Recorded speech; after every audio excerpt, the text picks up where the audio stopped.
Olá, tudo bem? Começando aqui mais um vídeo. Neste nós vamos analisar o artigo 45 do CPC de 2015, que vai tratar basicamente da competência da Justiça Federal.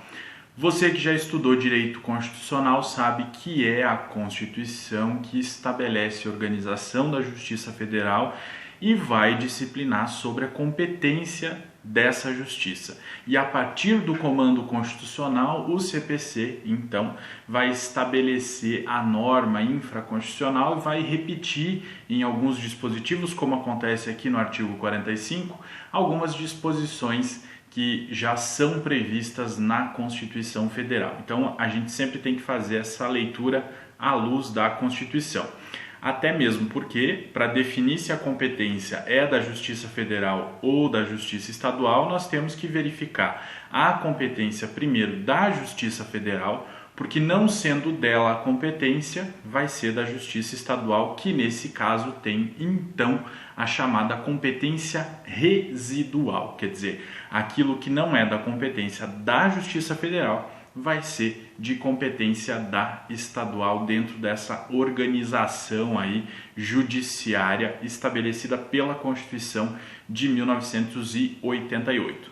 Vamos verificar então o que disciplina o artigo 45. O caput dele diz o seguinte: tramitando o processo perante outro juízo, os autos serão remetidos ao juízo federal competente se nele intervier a União, suas empresas públicas, entidades autárquicas e fundações ou Conselho de Fiscalização de Atividade Profissional na qualidade de parte ou de terceiro interveniente, exceto as ações. E aí a gente já vai analisar os incisos em que são estabelecidas as exceções a essa regra geral. Mas por hora é importante então a gente compreender que o caput estabelece essa regra geral para dizer, olha, quando a União, suas empresas públicas, autarquias, fundações ou Conselho de Fiscalização de Atividade Profissional participar do processo, seja na qualidade de parte ou na qualidade de terceiro interveniente, vai haver um deslocamento da competência. A competência deixa de ser, se o processo estiver tramitando na Justiça Estadual, vai haver a modificação da competência nesse caso. A competência deixa de ser do juízo estadual e passa a ser do correspondente juízo federal, justamente para preservar aí, essa competência constitucional da Justiça Federal naquelas causas em que haja interesse da União. Essa é a regra geral. E as exceções a gente tem nos dois incisos do artigo 45, que acabam repetindo as disposições do artigo 109, inciso 1 da Constituição Federal. Diz o seguinte, o inciso 1, ação de recuperação judicial, falência, insolvência civil e acidente de trabalho. Segundo essa disposição aqui, essas ações ficam fora dessa regra geral de competência da União. Quer dizer, essas ações vão continuar tramitando no âmbito da Justiça Estadual, tá? Inciso 2, sujeitas à Justiça Eleitoral e à Justiça do Trabalho. Porque aí, obviamente que dentro da organização da jurisdição brasileira, se a causa for de competência da Justiça Eleitoral ou da Justiça do Trabalho, os autos não vão ser remetidos à Justiça Federal. Até mesmo porque a Justiça Eleitoral e a Justiça do Trabalho são também de natureza federal, Muito embora a Justiça Eleitoral seja exercida por juízes de direito, quer dizer, juízes estaduais. Eles exercem a função na Justiça Eleitoral porque ela não tem uma organização própria.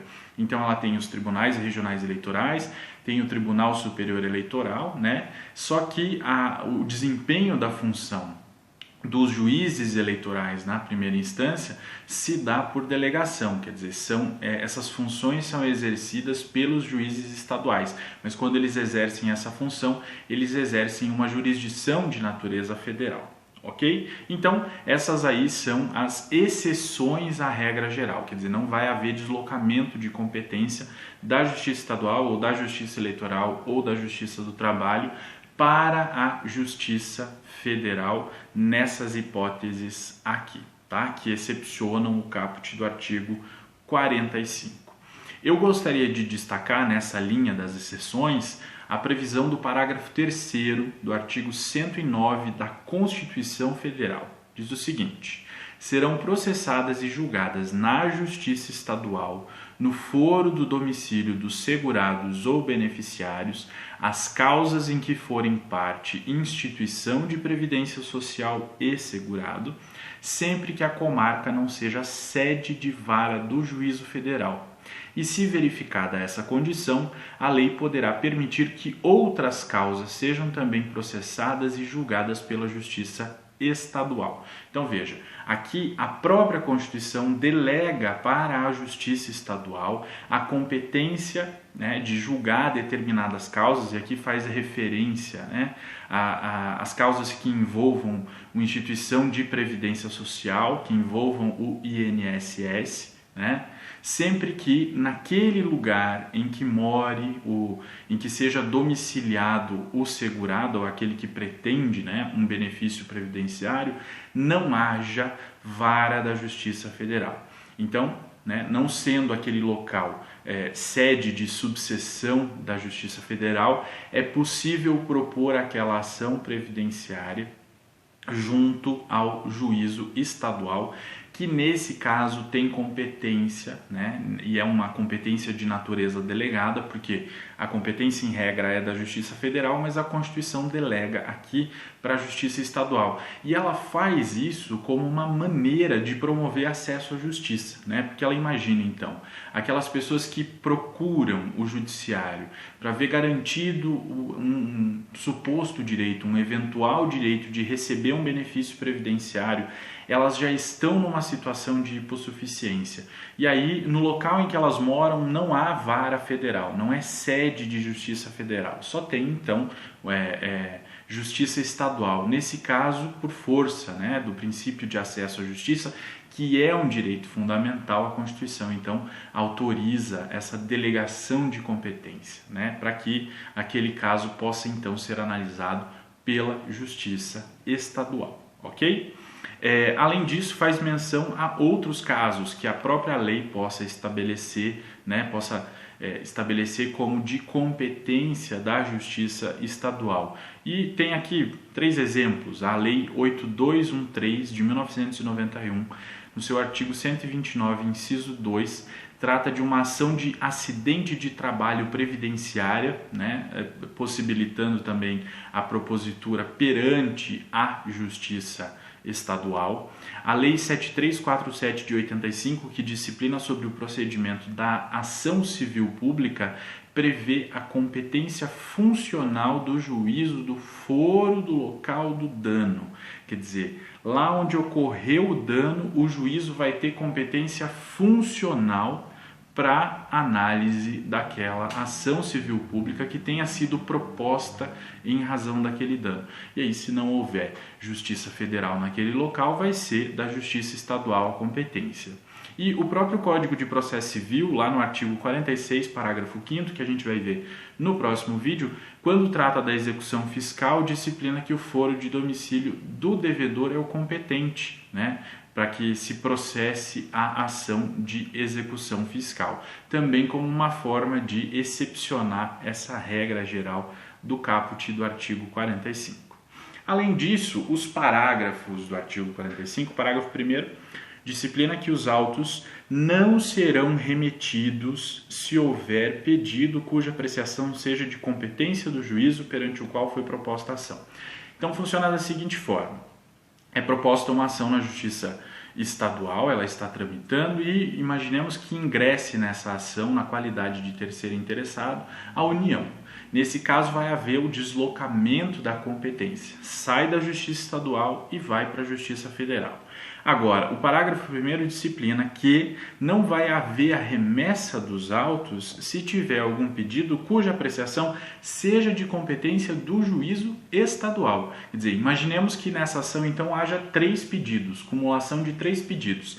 A União é interessada em 2 desses pedidos. No terceiro, ela não tem interesse nenhum. E aí o que vai acontecer? Não vai haver o deslocamento dos autos.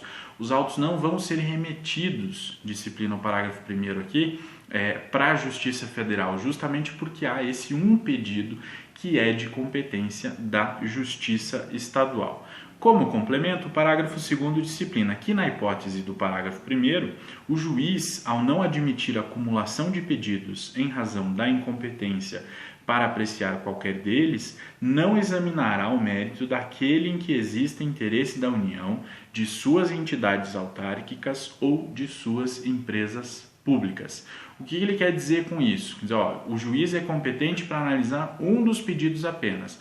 Os outros 2 são de competência da Justiça Federal, quer dizer, então ele se dá por absolutamente incompetente para conhecer desses 2 pedidos, mas vai julgar esse um pedido em que haja competência sua, quer dizer, em que não haja interesse da União, de suas entidades autárquicas, fundações, empresas públicas, etc.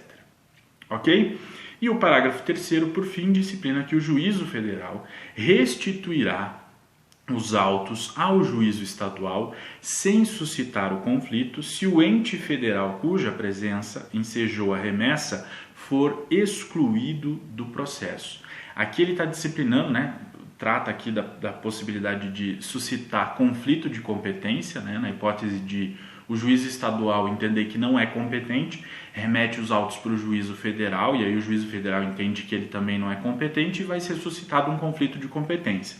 Mas não é disso que se trata aqui, quer dizer, diz que o juiz federal vai restituir, quer dizer, vai devolver os autos ao juiz estadual sem necessidade de suscitar o conflito, se o ente federal que motivou, cuja entrada no processo motivou a transferência dessa competência, a saída dos autos do juízo estadual para o juízo federal, for excluído do processo por alguma razão. Imaginemos que se considere que a União é parte manifestamente ilegítima. E aí o juízo federal, considerando então que a União é parte ilegítima, devolve os autos para o juízo estadual se foi a presença da União que motivou a transferência dos autos para o juízo federal, quer dizer, ele vai devolver para o juízo estadual e não vai precisar com isso suscitar o conflito de competência, porque a razão da modificação de competência nesse caso deixou de existir, porque a União passou a ser considerada parte ilegítima para figurar naquele processo, ok?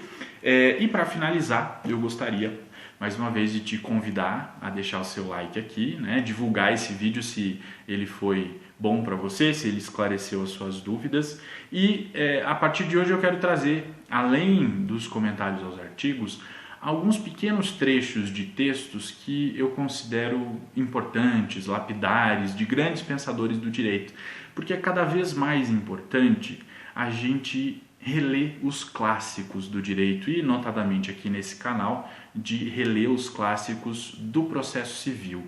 E então, para esse primeiro vídeo, com essa participação especial aqui, eu escolhi um autor que me é muito caro, que me inspira muito e que eu recomendo fortemente a todo mundo que eu conheço a leitura. O professor José Joaquim Calmon de Passos foi professor de processo civil na Bahia, destacadíssimo processualista, um dos nossos grandes processualistas, e deixou alguns textos bastante importantes e que a gente precisa revisitar, a gente precisa tomar conhecimento. É muito importante conhecer novas doutrinas, novos autores. Talvez esses vídeos na internet, esses pequenos textos na internet sejam muito importantes para esclarecer dúvidas. Hoje em dia a gente vive nesse mundo em que tudo é tão veloz, mas é muito importante para você que estuda direito voltar para os clássicos, reencontrar autores, ou mesmo conhecer autores que já se foram, e que deixaram uma contribuição para o estudo do direito bastante relevante.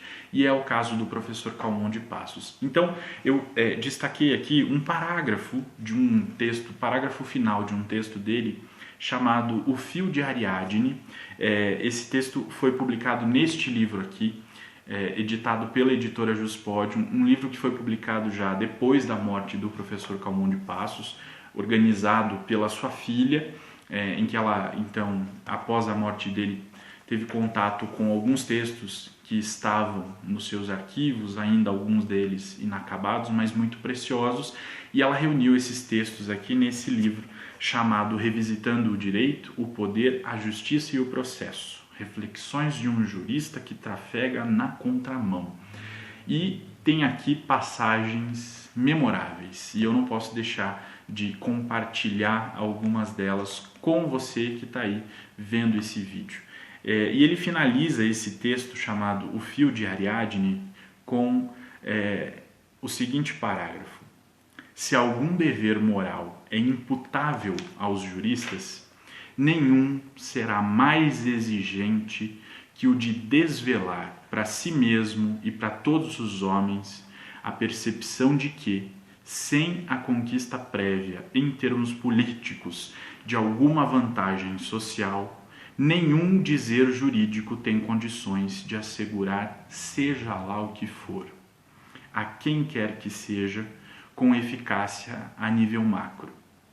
Isto é, todo dizer jurídico sem respaldo em ganhos políticos prévios efetivos é de todo impotente para alterar a correlação de forças institucionalizadoras de um sistema de hegemonia que, inclusive, e somente ele é capaz também de institucionalizar o dizer o direito com a garantia do uso legítimo da força. Recomendo que você leia muito, procure saber. Inclusive aqui no YouTube há algumas palestras do professor Calmon de Passos, e se você gosta mesmo de estudar direito, se você gosta mesmo de processo civil, você não pode perder essas preciosas lições, tanto nos textos quanto nessas palestras que felizmente foram gravadas em vídeo e estão disponíveis a todos nós aqui no YouTube. E com isso eu me despeço, te convidando a deixar o seu like, a divulgar esse vídeo por aí, e nos vemos no próximo. Até mais!